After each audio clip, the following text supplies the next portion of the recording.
teman-teman, kami dari kelompok 8 ingin mempresentasikan materi mengenai kekuasaan, kewenangan, tanggung jawab, dan delegasi.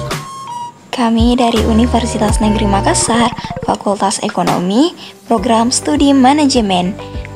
Mata kuliah pengantar manajemen, dosen pengampu Bapak Hendra Saputra, SE, MSI. Yang pertama ada pengertian. Kekuasaan atau power berarti suatu kemampuan untuk mempengaruhi orang atau merubah orang atau situasi.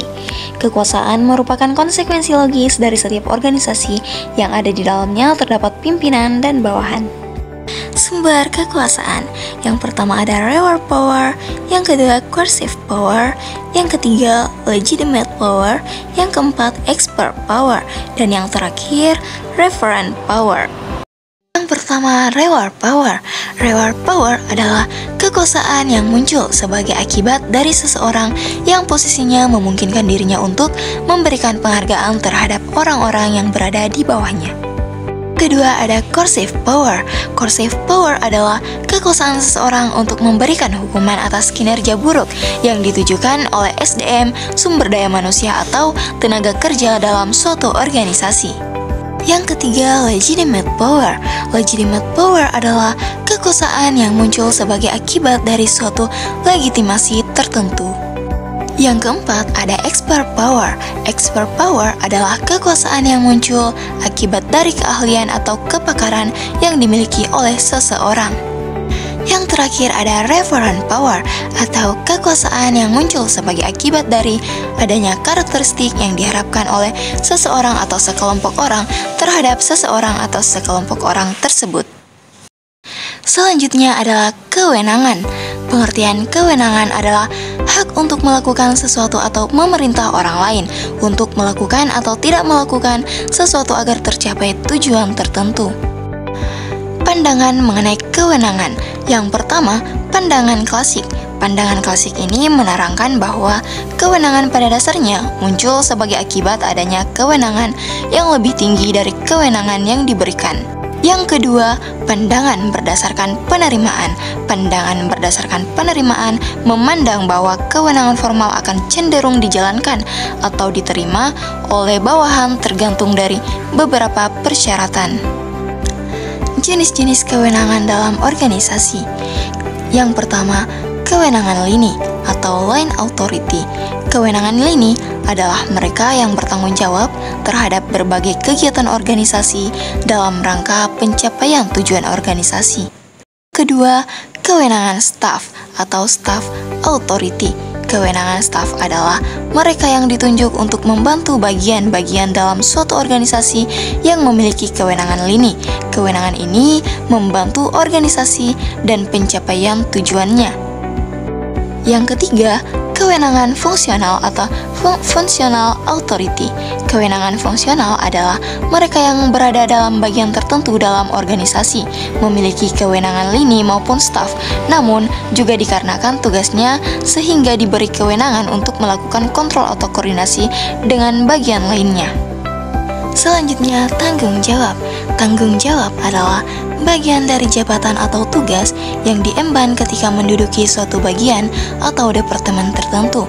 Setiap bagian atau departemen yang telah dibentuk serta dihubungkan melalui garis-garis kewenangan atau garis perintah memiliki satu konsekuensi penting lainnya, yaitu tanggung jawab.